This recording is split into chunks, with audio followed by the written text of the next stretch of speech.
Hi everyone, my name is Kev Tang and I'm one of the doctors in South Yorkshire in the UK.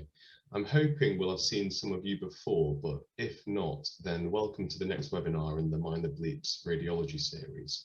So over November, December and January, we aim to cover pretty much all the imaging modalities that doctors and healthcare professionals will come across in the hospital and are expected to be able to have some idea of how to interpret.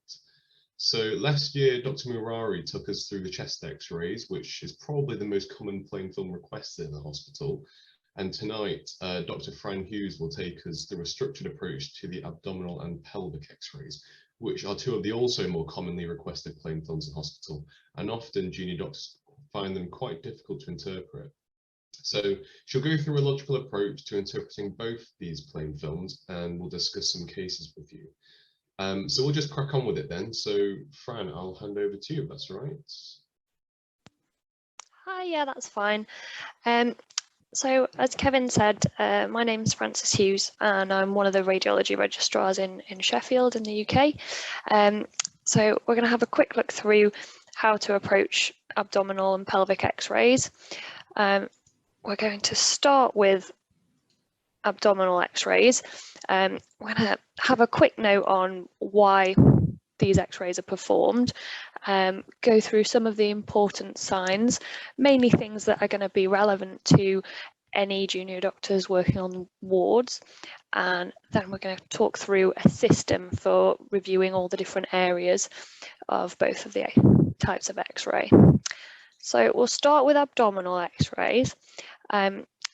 They are, as Kevin said, one of the more common types of plain film that are done. However, they have become a lot less frequent now that we have CT for assessing acute abdomen, but they are still important and do feature, especially in specialties such as surgery and acute admissions. The main indications these days are to evaluate bowel gas, so patterns of bowel gas, looking for evidence of perforation in the GI tract, so looking for free gas. They're also done for calculi, usually renal calculi monitoring. Other things such as lines and tubes, sometimes done for foreign bodies that have been swallowed, etc. And sometimes, again, for suspected bowel obstruction or ileus post-surgery. So when people talk to me about the abdominal X-ray, I often feel like this little chap, pretty scared, as many of you might do. So I don't know if many of you are familiar with the website Radiopedia, but it's a really useful resource for radiologists, and their favoured method for abdominal plain film is the Abdo X method. So Abdo X stands for air, bowel, densities, organs and soft tissues, and external objects. So we'll start at the top with air. So the first thing to sort of establish is where should we see air on the abdominal X-ray? Where is it normally? So normally we'll see air in the GI tract. So this will be in the stomach, so under the left hemidiaphragm, just over here, and then we should see air within the large and small bowel. So here we can see some air on this normal radiograph outlined around the periphery. This will be in the large bowel, and any small patches of air within the center are likely in the small bowel, but we'll go through that in a bit more detail later on in the presentation. So one of the main things that we're concerned about with abdominal X-rays is air that's free within the peritoneum, so pneumoperitoneum, free gas, and that's a concern because it's a sign of perforation of the GI tract. So for example, a perforated duodenal ulcer or a perforated appendicitis. The most common and the gold standard investigation for free abdominal air is the erect chest X-ray, which you might have already known and may have been through. This is an example of an erect chest that has free air, gas under the diaphragm, because gas will rise up to the top under the diaphragm when the patient's erect and upright.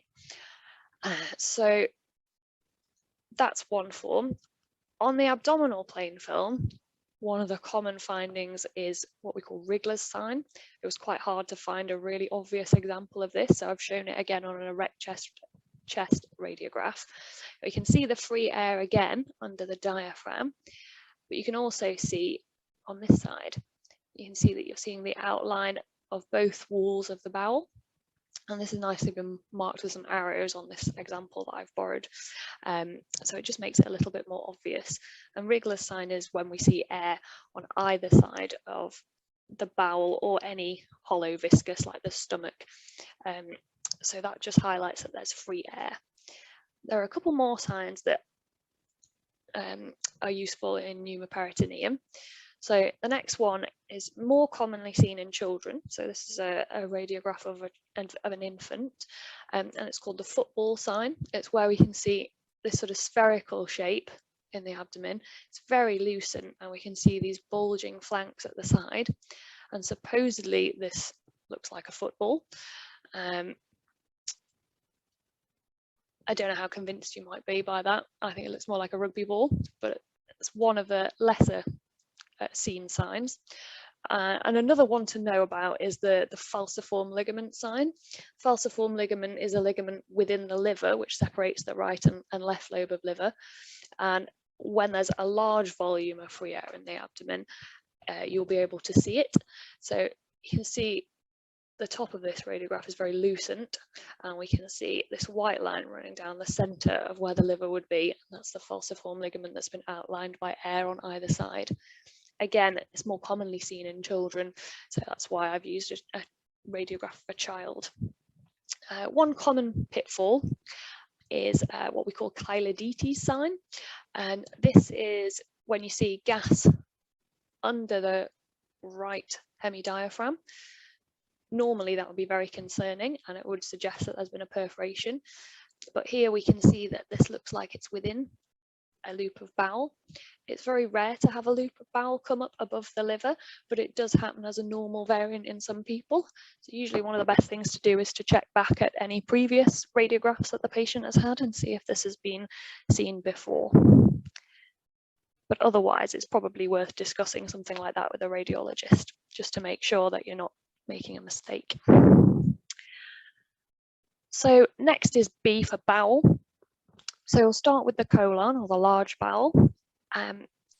How we identify this on an abdominal radiograph is that it's usually located peripherally. I've used this example radiograph where it's been outlined in red, just to make it a little bit clearer where we're expecting to see the large bowel. The other feature that you'll see is haustra, which are the folds within the bowel, and they will be discontinuous, so they will be, you won't see them going completely across the wall of the bowel. They're like interrupted lines, and we'll see some examples of that in a minute. The other thing that will help us to distinguish it is that it should be filled with air or fecal matter.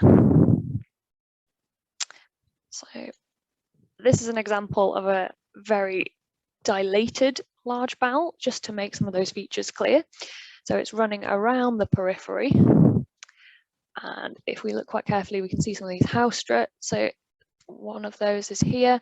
It's not going all the way across the bowel wall, it's just going into the center.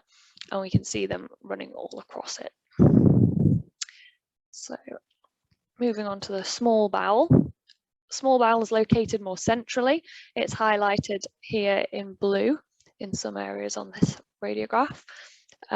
The other feature is valvular conaventes, which are the folds that run across the full length of the small bowel. And this gives us, when there's obstruction, we'll see this, what we call the stack of coins sign.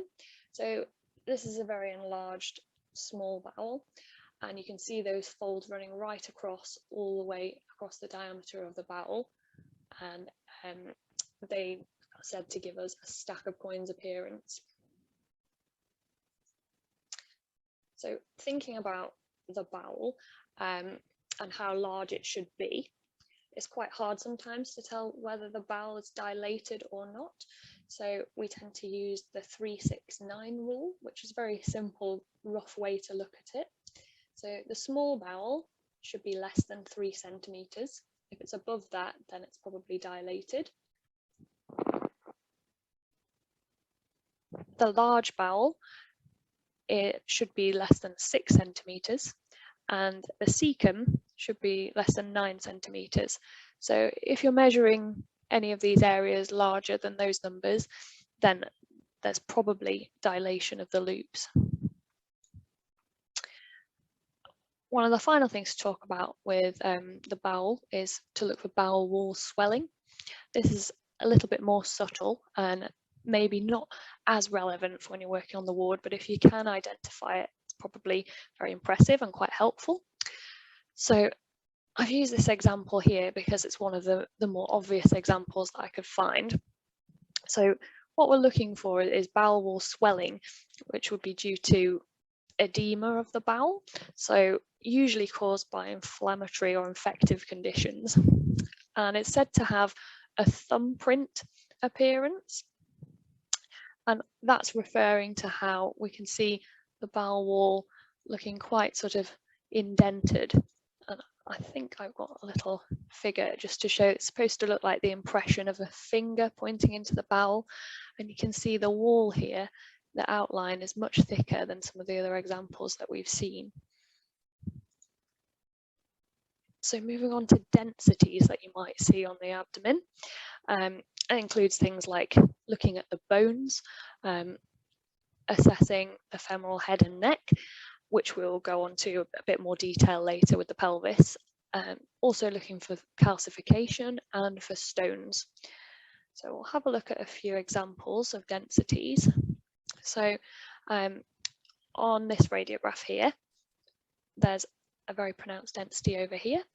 And if you can just make out here, you might have to believe me, this is the outline of the kidney.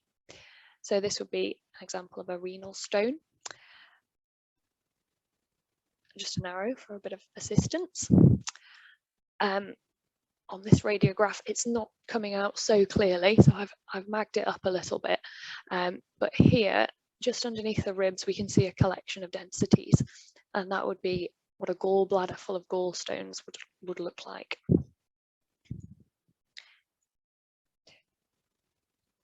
So there's another example of some of the densities we can see on abdominal X-ray.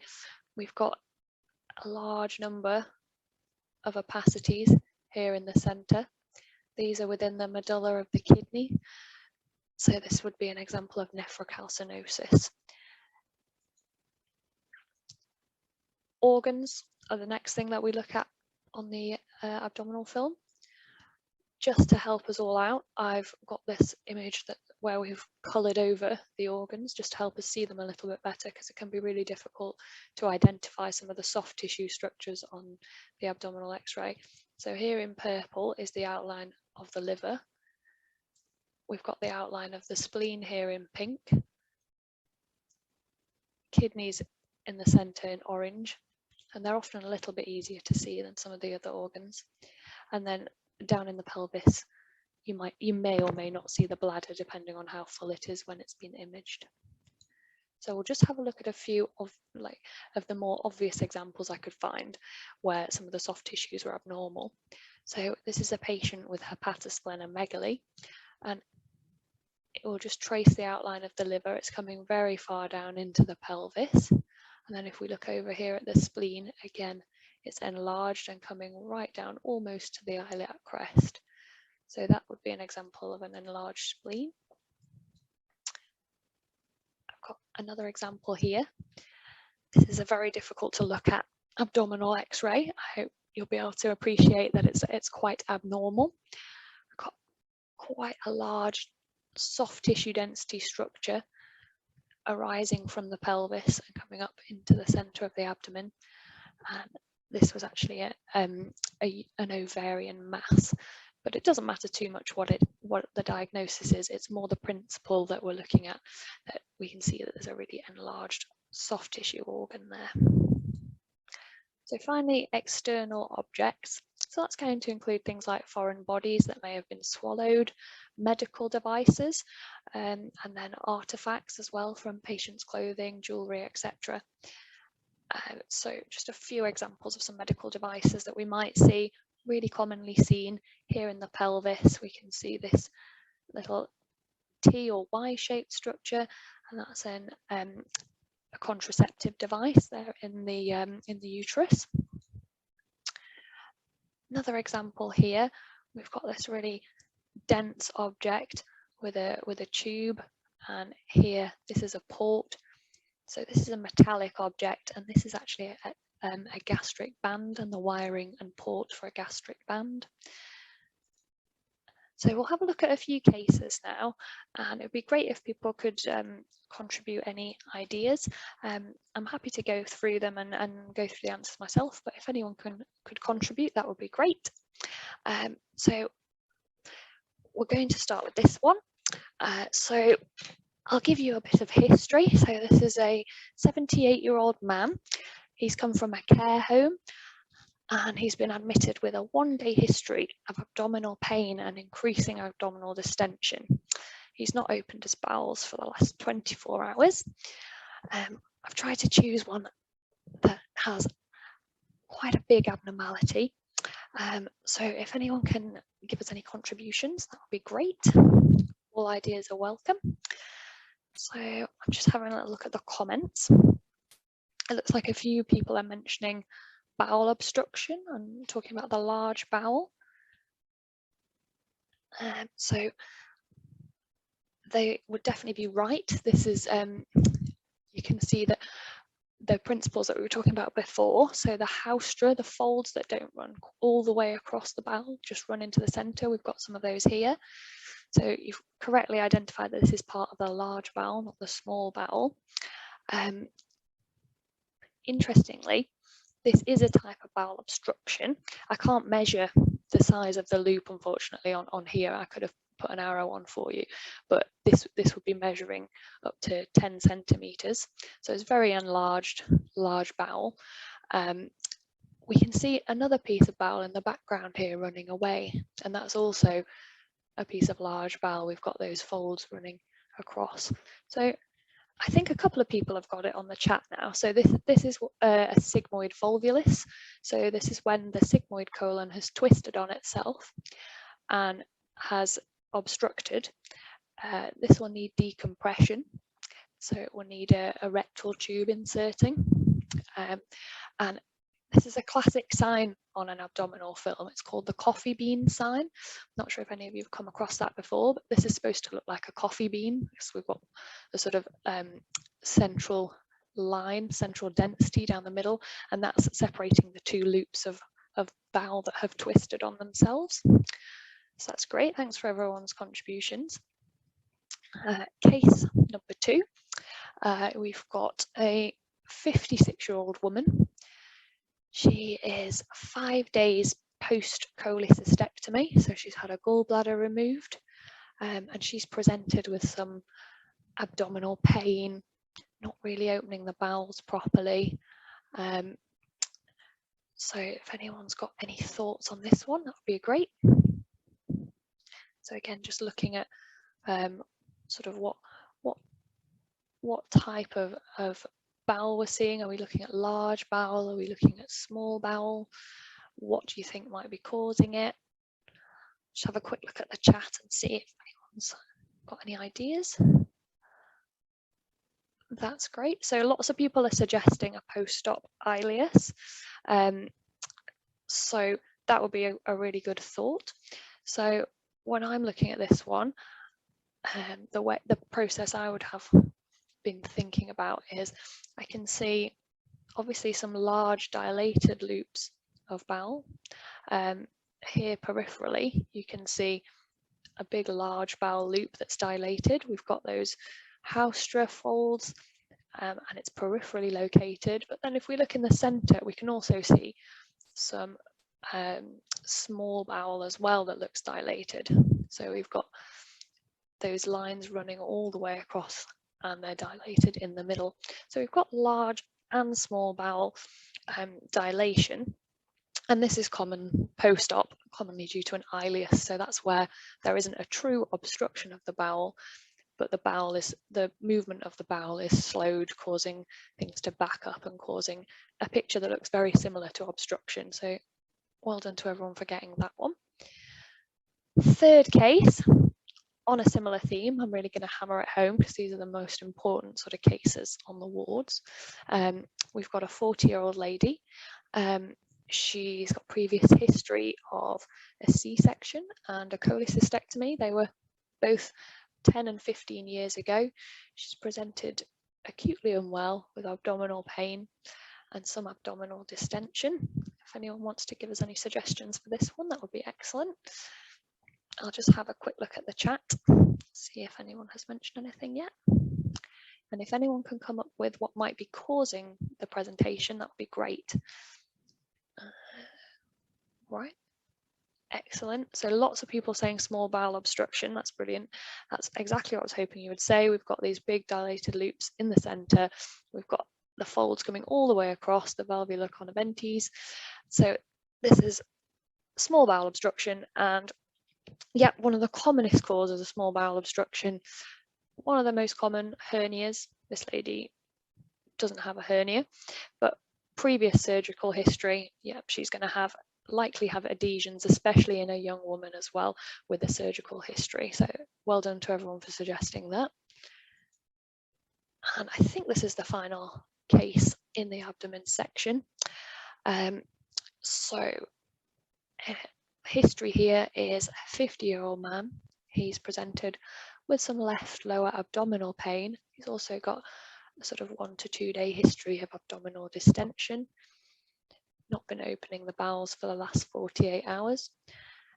Again, if anyone's got any suggestions, and not just about the presentation, but also possibly the cause. This is a slightly more difficult image, but it would be great if we could have some suggestions. I'll have a quick look at the chat, see if any ideas are coming through. Okay, so we're getting a couple of ideas. Some people suggesting inflammatory bowel disease or diverticulitis. So I think a lot of people are thinking that there might be a sort of inflammatory component to this. So taking a look at this one, again, just applying the same simple principles. So we've got large loops of bowel throughout the abdomen. We've got those large peripheral loops with the haustral folds coming part of the way across the bowel. So we know we've got large bowel that's obstructed. You can also see some small bowel loops centrally. As I was saying on the previous film, one of the commonest causes of obstruction is due to obstructed hernia. And on this image, we can see, it's quite subtle, but we can see lucency coming here in the pelvis through the obturator foramen. So this is actually an obstruction that's secondary to a hernia. That's quite a subtle finding, and we probably wouldn't expect everyone to be able to get that one, especially in their junior years, but it's something certainly to look out for when you're seeing an obstruction in a patient who's presented to the surgical team, for example. Quite often with hernias, you can see a lucency down in the pelvis if there's air trapped within that herniated section of bowel, so something to look out for. So thanks everyone for their contributions. We're going to move on to the pelvic X-ray, just so we've got time for some questions at the end. I'm going to have some more cases about the pelvic X-ray just towards the end as well. So the pelvic X-ray on its own is not that commonly done. It's often done with an abdomen, but we're going to break it down into the main indications for just a pelvis would probably be pelvic trauma, assessment of hip pain, which we will touch on a little bit. It's an AP supine radiograph, which means that the patient's lying down when it's taken, and it's taken with the camera going front to back, so from the front of the abdomen through to the back. And we try to include from the level of the iliac crests to, oh, it's missed off a word, but to the proximal femora. So there was no nice mnemonic that anyone suggested for looking at the pelvic X-ray, so I've just gone through it in the way that I look at it. So first of all, I have a look at the 3 rings, as it were. So look at the main pelvic ring, which I've highlighted here, and then the 2 obturator foramen, which are highlighted below here. And what I'm looking for is continuity. If there's any disruption of the ring, then I'm going to need to look really carefully for a fracture. And with them being rings, if there's a fracture in one position, then there's likely to be a fracture at another point in the ring. So when rings break, they usually break in 2 places. So that's the first step. We then need to have a look at the joint spaces. So there's quite a few joint spaces in the pelvis. Obviously, the main one is the acetabulum and the hip, so the femoral head and acetabulum. So have a look, see if you can trace the acetabulum and the femoral head, looking for continuity. Again, if you see disruption of those lines, you're thinking about a fracture. If you're quite advanced, you might be looking for degenerative disease. So if this joint space is narrowed, or if it looks very irregular, then you might be thinking about osteoarthritis. We've also got the sacroiliac joints here bilaterally. So we're looking for symmetry of those joints. They should be about 2 to 4 millimeters in width, so any widening, and you might be suspicious for a traumatic injury. And then finally looking at the symphysis pubis, it should usually be less than 5 millimeters wide, and if it's widened, you might be thinking about, again, trauma or fracture, and you might want to look elsewhere in the pelvis for any other injuries. As I mentioned, assessing the acetabulum is quite difficult on just an AP film. Usually if you think there's a hip injury, you're probably going to have a lateral film as well, so that would be helpful. But if you're just looking at a pelvis, tracing this line would be very helpful, and then looking at the borders of the acetabulum. These 2 lines here that make up the front and back of the acetabulum are actually very hard to see on the AP plane film, so I think that would be very difficult to trace. But if you can trace this main arc of the acetabulum and going down, that would be really helpful, and any disruption there would suggest a fracture and maybe mean that you'd request a lateral X-ray of the hip. The other thing to look at, and this picture has unfortunately not come out very well, the other thing to look at is the sacrum and the sacral ali, the arches at the back of the sacrum.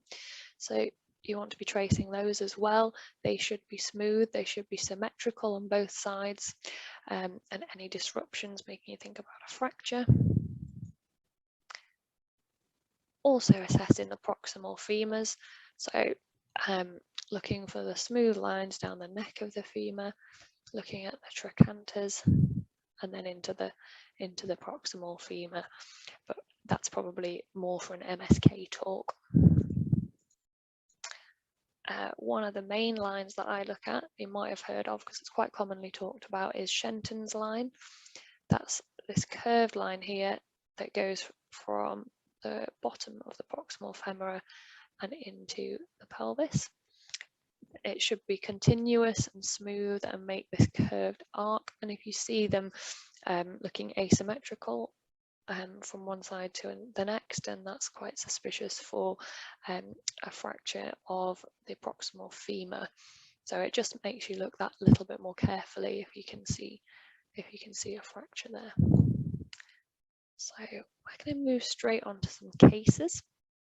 We'll start with case 1. So a bit of history. Somebody's 68-year-old lady has come into hospital following a fall, and she's got some pain in the left hip. I've tried to choose some quite obvious abnormalities so that they'll project well. So if we could have people's ideas, that would be great. I'll take a look at the chat in a second, and we can just have a talk through some of the things I was mentioning when you were assessing the plane films while we get some answers come through. So first of all, assessing the main pelvic ring. So when we do that on this film, you can see that there is some asymmetry, especially in this region.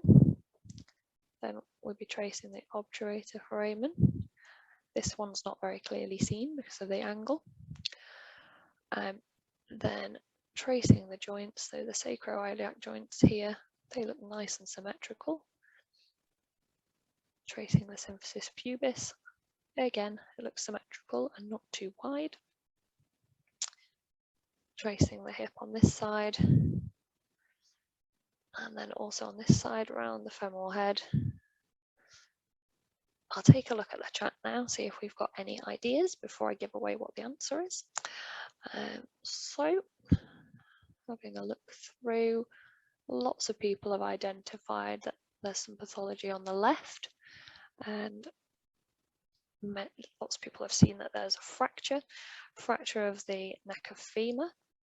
That's right, and one of the important features to assess on the plain film here is the positioning of the fracture. So fractures that are intercapsular, as you might have already gone through at medical school, intracapsular fractures of the neck of femur carry a high risk of disruption of the blood supply to the femoral head, which can lead to avascular necrosis of the femoral head and poor healing. So you can't see the capsule on the plain film, not very well anyway, but if we look at this normal side, you can get an idea of where the capsule would be. So you might, I don't know how well this is projecting for you guys, but you might be able to see that there is a soft tissue density here and it's slightly loosened around it. And this is roughly where the capsule would be coming and inserting onto the femoral head. So it's always useful to be able to tell roughly where the fracture is. And just a note about Shenton's line that we talked about before. It's always really useful when sometimes you can't tell if there's a fracture because they can be very subtle. If you trace it on this side, it's a nice perfect arch. And here, if you trace it on this side, there's a big bump in the middle by the femoral head. And it just doesn't look smooth at all. So on subtler cases than this, that can be really helpful for identifying fractures. So that's great. Lots of people got that one. We'll move on to this one. This is just half of a plain film, so I wanted to zoom in a little bit so it projected better. Again, this is another 70-year-old male who's presented with left pelvic and leg pain.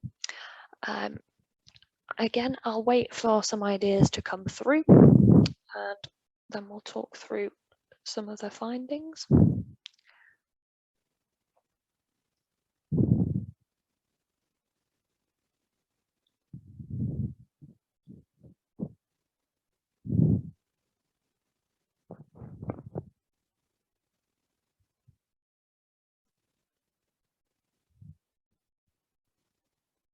I think we're getting a few answers through now, so that's great. So if we have a look at this side, I'm getting a flurry of answers now. Great. So lots of people are mentioning an intratrochanteric fracture. That's great, but for anyone who's unsure about this or what an intratrochanteric fracture is exactly, we'll have a look through. So again, starting with Shenton's line, you can start to trace it here, and then we've got this bump here and it becomes really quite indistinct. Again, suggesting that there's a fracture here. You can see the femoral head sitting nicely within the acetabulum. It's not dislocated, but if we go a little bit further along the neck, it all just becomes a little bit difficult to trace around the outside of the hips, all just a little bit fragmented. We can see some lucent lines here, and then if we go up the femur, we can see a lucent line here and a disruption in the cortex. And with the eye of faith, if we trace along here, we can see lucency here going right up to the top here. So we've got a fracture on the left side, and it's intratrochanteric, as in it's between the greater trochanter and the lesser trochanter. So they have separated from the rest of the proximal femur. So thank you for everyone for contributing to that one. We'll move on to the next one. So this is the unfortunate victim of a high-speed car accident. They have been ejected from the passenger seat of a car at reasonable speed, 30-40 miles an hour. Again, I'll wait for some answers to come through, but if you think about tracing those lines, this is quite a nice sort of, hopefully not too subtle example. So I'll just wait to get a couple of answers through. Actually, a couple of findings on this one.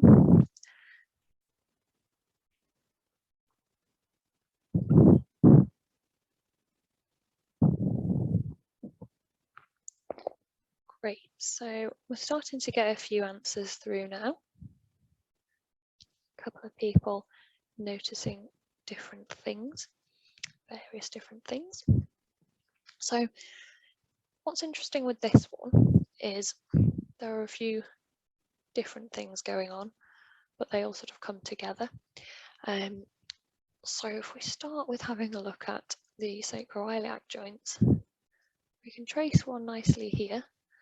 On this side, it's a little bit less distinct. You just can't see it as well.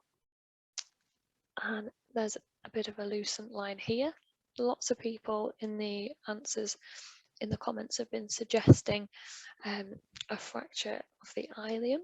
I think that might be why. So there's this lucent line here. I hope that's what people are seeing. So certainly that is a fracture line there through the left iliac wing.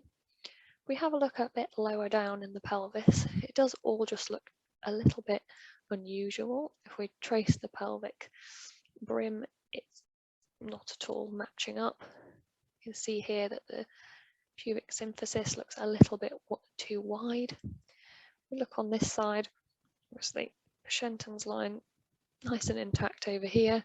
On this side, it's all over the place. So something quite significant has happened. What's actually happened here is we've got fractures of the superior and inferior pubic rami. Lots of people have suggested pubic rami fractures, so well done for spotting either of those. So fractures of both the superior and inferior pubic rami, and what's actually happened here is what we call a vertical shear injury, and this whole side of the left hemipelvis has been lifted relative to the right side. So they've fractured through the iliac wing and through the bottom of the pubic bone, and this left side of the pelvis has become completely mobile and is therefore lifted up. And we can see if we look at the level of the hips, the left femoral head is sitting a lot higher than the right femoral head, and that's because there's this looseness of the left side of the pelvis and they're completely detached. So this is something we call a Malgagny fracture in radiology, but you don't really need to remember the name, just to remember that that can happen in the pelvis. And as we said, because it's a ring, the pelvis often fractures in two places, or sometimes more than two. So to always, when you see one fracture in one place, like this one, look elsewhere, and you may see disruption of the pelvis elsewhere. So that's great. Lots of people have got various parts of that one right. And final case that I've got is this one. So again, I'll wait for some answers to come through. This is somebody who has had a fall from height. See what you can see. Try to pick a non-subtle example just to give everyone a bit of a hand because of the way it projects on here. but we'll go through it in a few minutes. I'll just wait for us to get some answers through. So this would be one where looking at the joint spaces would be particularly helpful. But just looking through systematically, like we've talked about. So I think I'm starting to get a few answers. They're all looking pretty good. So lots of people are suggesting an open book fracture. In case people are not quite sure what that means or what that constitutes. So the pelvis, we talked about it being a ring and having joints at the front and the back. So the sacroiliac joints at the back and the symphysis pubis at the front. In various types of trauma, we can get significant widening or fracturing through those joints, causing the pelvis to open up like a book. So if we have a look at the joint spaces on this one, the symphysis pubis is the most obvious thing on this image. It's very, very widened. We can't measure it on here, but if we measured it, it would be a lot wider than 5 millimeters. This is an indication of relatively severe trauma when it occurs in a traumatic injury. You can also get widening of the symphysis pubis in a wide number of pathologies, lots of rheumatological diseases and other bony and soft tissue pathologies, collagen vascular diseases, etc. But in a traumatic injury, it's a reasonable sign of a high energy trauma. Also having a look at the sacroiliac joints, it's quite difficult to convince you guys because I can't measure on these images, but they do look quite wide, and you can see both aspects of the joints on here, which on some of the previous images we couldn't, because in an adult skeleton they should be relatively well fused together. The same on this side, we can see a significant band of lucency, so those joints are also widened. Tracing the other lines on the pelvis, as we did before, can't identify any other bony fractures, so this is mainly due to widening at those joints. Lots of people got that one right, so that's great. Before I finish, I'll just go through some other bits, using this one as an example of things to look for. Lots of people think about doing pelvic X-rays for things like sacral injuries or coccygeal injuries. Coccygeal injuries are notoriously really difficult to look for on a pelvic radiograph, and we don't normally advise people to do those if people have got real concerns about an injury to the coccyx, which is quite rare, as they usually heal themselves, but sometimes we will perform a CT scan, a limited CT scan of the pelvis to look for those things, but usually we wouldn't do a radiograph for that, as it's really poorly seen. As you can see, it's very indistinct here in the area of the coccyx. The sacrum, that is a little bit easier to see, and we do see some fragility fractures quite commonly. They will be horizontal faint lucencies through the sacrum. These are the sacral alar, these little ovals here, and they go all down the sacrum. Should be 8 paired sacral, 4 paired sacral alar on either side. So you can trace the symmetry of those as well to look for fractures. It can be quite indistinct as well, depending on how dense the organs in the pelvis are, but it's often worth a look. And the other thing to look for in the pelvis, as we talked about with the abdomen, is soft tissues and gas as well. So soft tissues, there aren't many that are very dense within the pelvis that you will see. You may see densities from the ovaries or from the uterus, so things like calcified fibroids and calcified ovarian masses you may see, and if you have major enlargement of some of the pelvic vessels. So with tumours, you may see soft tissue masses arising from the pelvis, as we did in the previous example. Gas, if you do see it, it should mainly be in the central area, so that would be within the rectum, and then rising up out of the rectum in the sigmoid colon, which again has the features we were talking about when you're looking at large bowel. So that's great. So I think that is the majority of my slides. So just to say thanks. Many thanks to Radiopedia. It's also a really great resource. Radiologists use it all the time, but it's got some great guides for medical students and junior doctors on all the different types of imaging. So from chest X-ray, abdominal X-ray, through to the basics of looking at CTs. And it gives you some really good ideas and simple ways to look at things on the ward. It's also a really great sort of repository of information. So if you're ever unsure about words in a radiology report, or you want to find out a little bit more about how certain pathologies will look on imaging, it's got an excellent library of information and images to look at. They allow the use of their images for teaching, and I've used many of theirs today, so many thanks to the people at Radiopedia. Secondly, to Dr. Kevin Tang, who's arranged all of this, and to everyone at Mind the Bleep, who've also given us the platform to provide some of these webinars. So you might be feeling a little bit like this guy, a little bit fried, but if anyone has any questions that they want to ask, we can certainly open that up and go through some.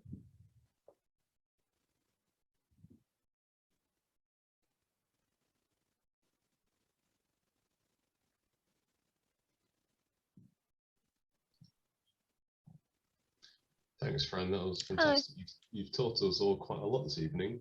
You should all get feedback links emailed through to you right now, just because I've clicked the button.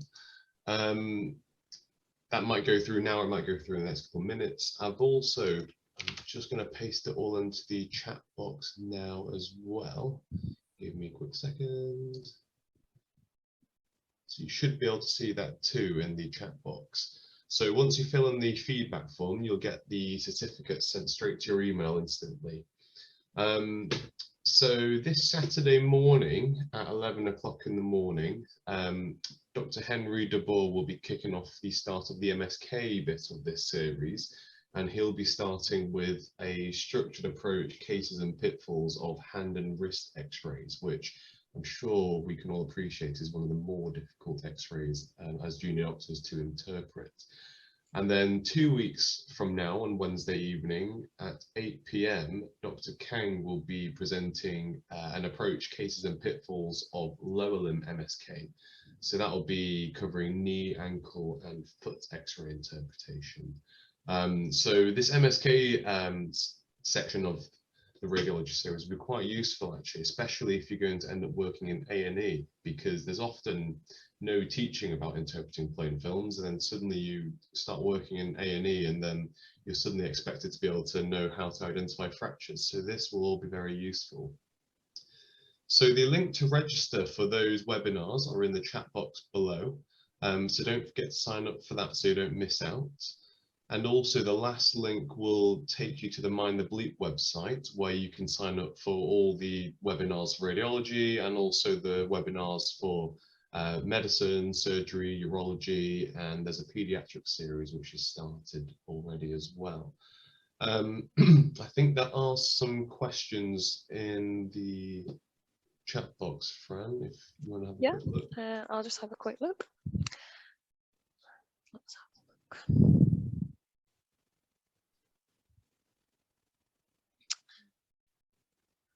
Right, so the first one I can see is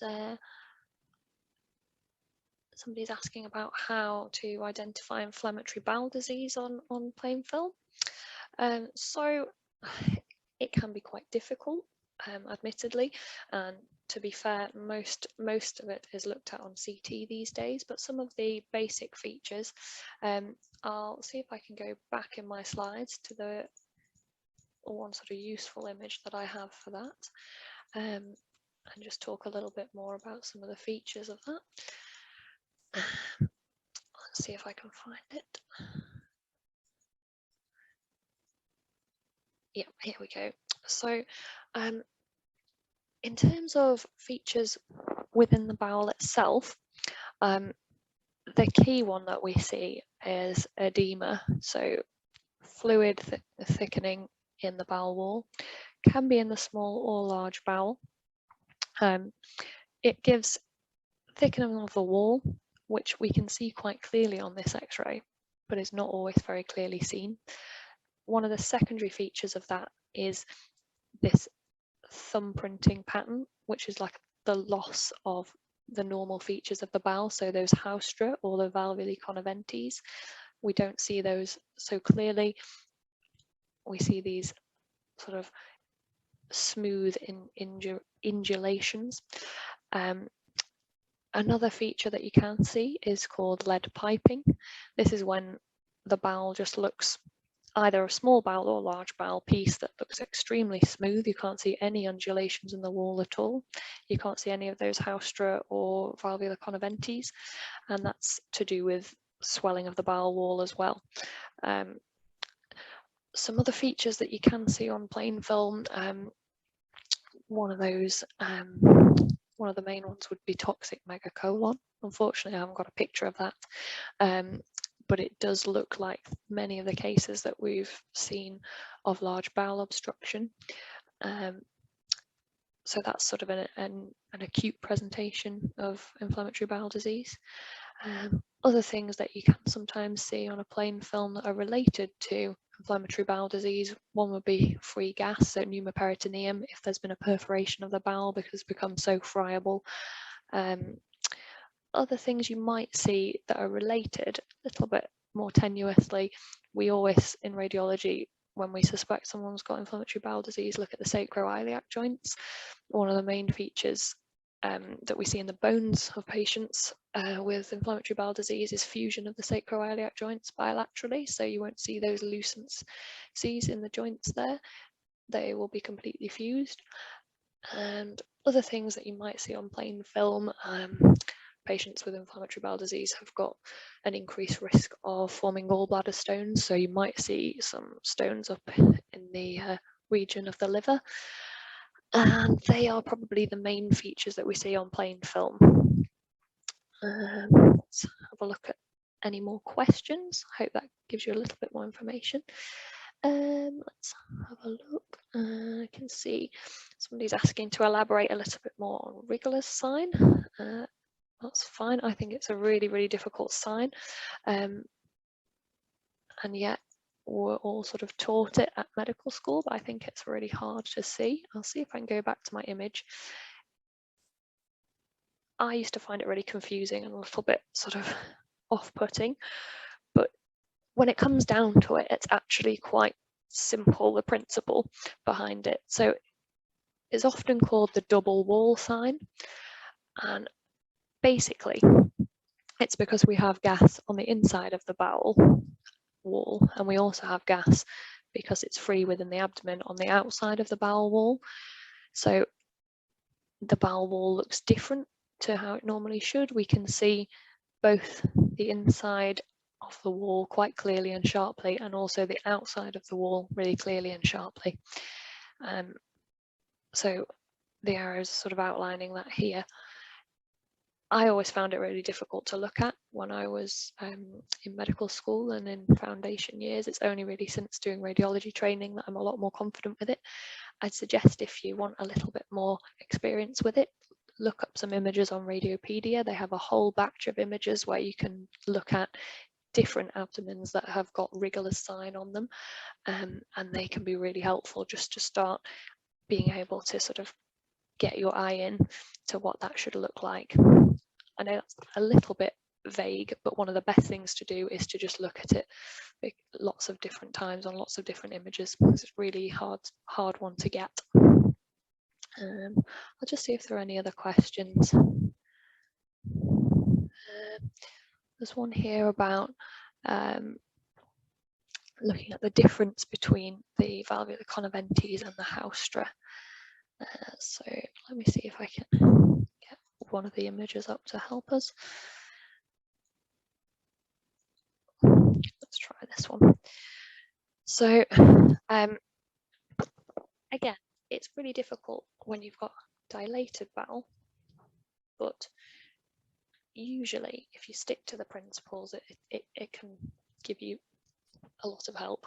So the main thing with the haustra is that they're intermittent folds and they don't go all the way across the bowel. So you will just see them like you do here in this really dilated large bowel. They're just poking into the center, these white lines. And you don't see them on this side. You can see another one here just poking into the center. So they are the haustra. The valvulae conaventes classically look like this. They are white lines that go all the way across. Admittedly, it can be a little bit difficult when you have both small and large bowel obstruction. I'll see if I can get my image with that, the case that I had with that on, because they do start to overlap and that can cause a bit of confusion. So this image has large and small bowel. So what I tend to do when it's difficult to tell is I first look at the loops that are more peripheral in the abdomen, so like this really big one around the edge. And admittedly in this sort of region it's very difficult to tell, but if you go down to the bottom of this loop you can see those white lines just poking into the center. They're not going all the way across. They're nice and intermittent.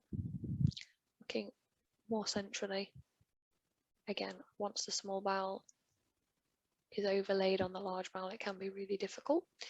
And I admit on this image it's also quite tricky. But you can just see a hint of those lines coming all the way across. The best principle I find for looking at these roughly is just looking at the position of the bowel. So whether it's central, whether it's peripheral, how much it's dilated. But yeah, they're the main principles that I use. I'll see if there are any other questions. I can't see any more at the moment, so if there's any last minute ones, just pop them in the box. Otherwise, we'll start to wrap things up.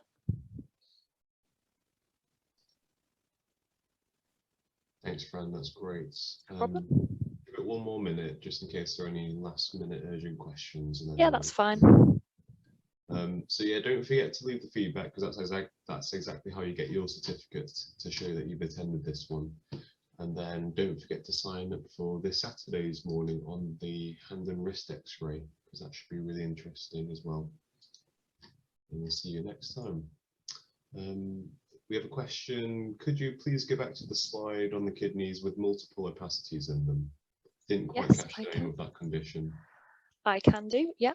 So this is just an example of something that's fairly rarely seen on plain film, but it can be seen incidentally. It's not a reason that you would, it's not an indication for doing an abdominal plain film, but it's occasionally something you may see on one.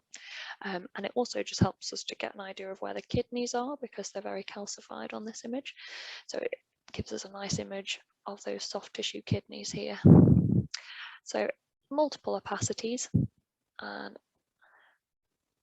that would be consistent with nephrocalcinosis, just calcification of the kidneys. There are a number of causes of that, and they differ on whether they are calcifications in the medulla or in the cortex of the kidneys. These ones happen to be in the medulla, which is the central pelvic bit of the kidney. And some differentials for that would include things like hyperparathyroidism, medullary sponge kidney, renal tubular acidosis,